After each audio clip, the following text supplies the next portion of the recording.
Hey everyone, how's it going? I am King George, ex-professional player, Rainbow Six Invitational World Champion, been champion pretty much every season. Played a ton of this game, like 15,000 hours, level 680 something nowadays. And yeah, I just want to give my thoughts on the new season. If you haven't already checked out, I do stream pretty much every day on Twitch. I have a second YouTube channel with full games if you want more content, as well as all my other socials and our sponsors. So go check them out. But yeah, um, let's talk about the new operator, Fenrir, right? The new operator is Dread Factor. This operator actually, so far, just to kind of do like initial thoughts on it and stuff, I'll explain a little bit about exactly what he does and stuff in a second, but he is good. He is good. He reminisces me, he gives me, throws me back to like Old Legion. Old Legion had tons of map control because you could see the gadgets through walls, basically, from anywhere on the map. And I'll kind of get into that in a sec. So, new operators, Fenrir, right?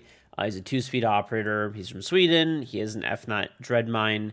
That's his, like, special gadget. It's a throwable mine. It sticks to the surface anywhere. It's kind of like a Midas. Think of it like that. And it releases a fear-inducing gas. If somebody walks by it, it's motion activated. You don't have to be active on it when, people are detected. And it restricts the vision of the attacker. It restricts the vision of the attacker for a few meters. So you get 5 of these mines, which is insane, but you can only activate 3 of them. But you can remotely activate and deactivate them from pretty much any distance.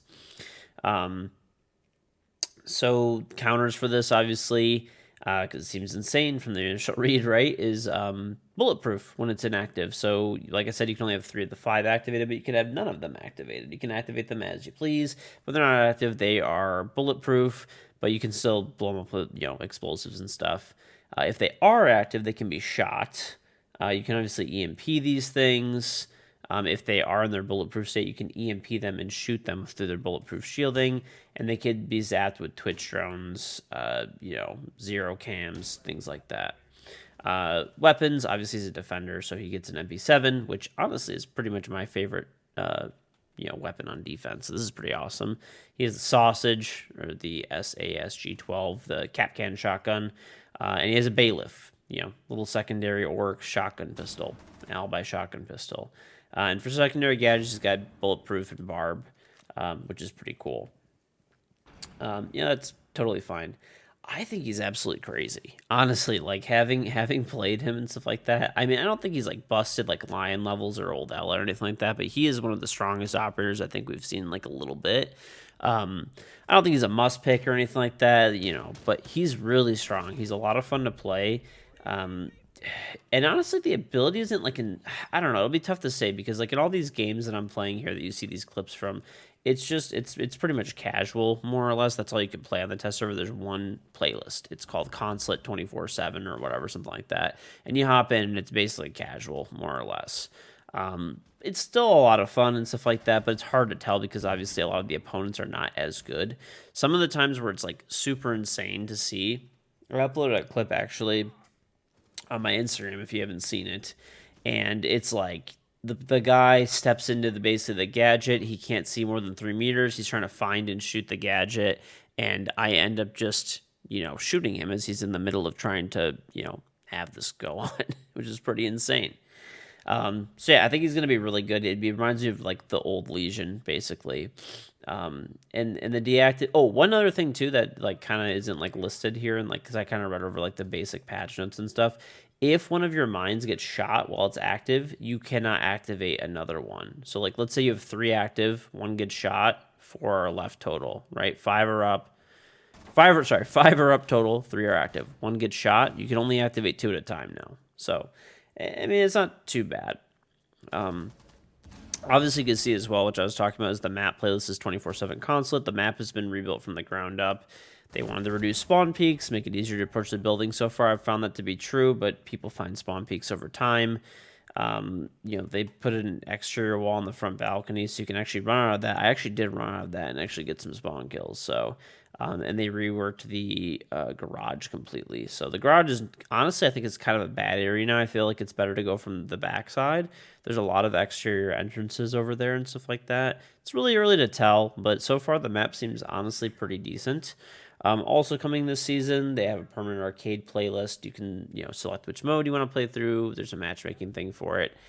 You can do that also in custom games. So maybe we'll do Twitch sub games on like snipers only or something. Obviously, lots of balancing changes and stuff like that. I probably won't go over all those, honestly, at least in this video. Also, they've added the observation blocker, so that doesn't actually block operator's vision, but if you're driving a drone, it blocks your vision of it, but you can jump the drone through it and stuff like that. You put it on the ground, basically blocks the vision. It can be destroyed with a bullet. It has 1 HP. Explosives, Brava can hack it.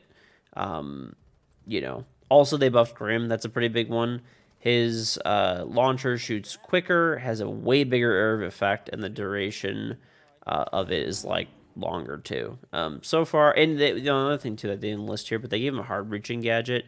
I think it actually makes him like, and they gave him a bailiff.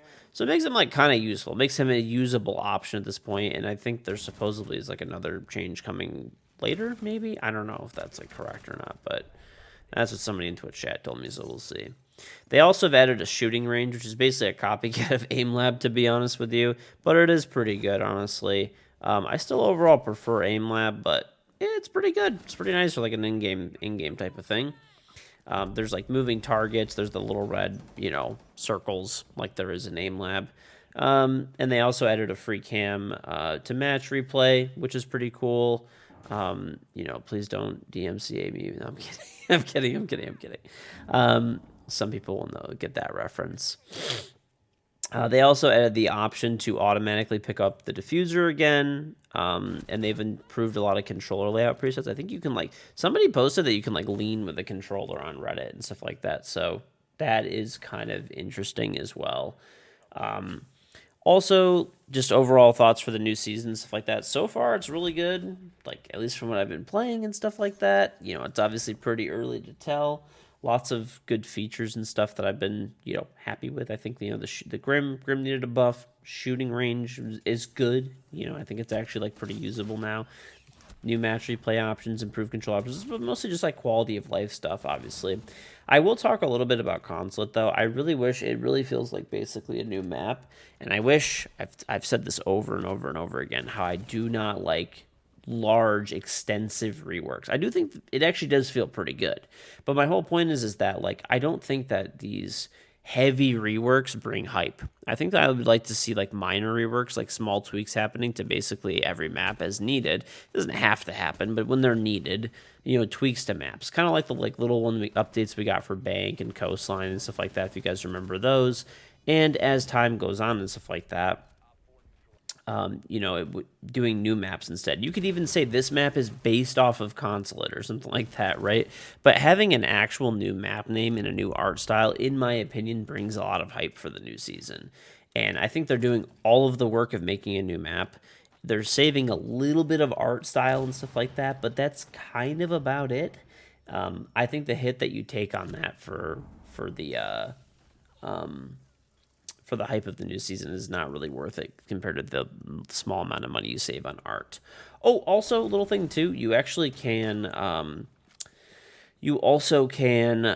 counter, this is not something that's in any of the patch notes or anything like that, but you can, I think it was in the reveal, but it works. You can use Finca and you can see twice the distance when the fear effect is taking place. But yeah, that is about it. If you guys are new to the channel, if you can, like the video, sub. If you leave a comment below, I'll do my very best to answer it. I pretty much answer all the comments in pretty much all my videos. So yeah, just really appreciate you guys watching. Check below for my Twitch channel, other YouTube channel, socials, sponsors. I have an in-game Rainbow Six Charm. And that's about it. I'll see you guys in the next video. We do have a Pro League video coming pretty soon as well, too. That one will be we'll have some special guests and stuff like that, so it should be pretty interesting.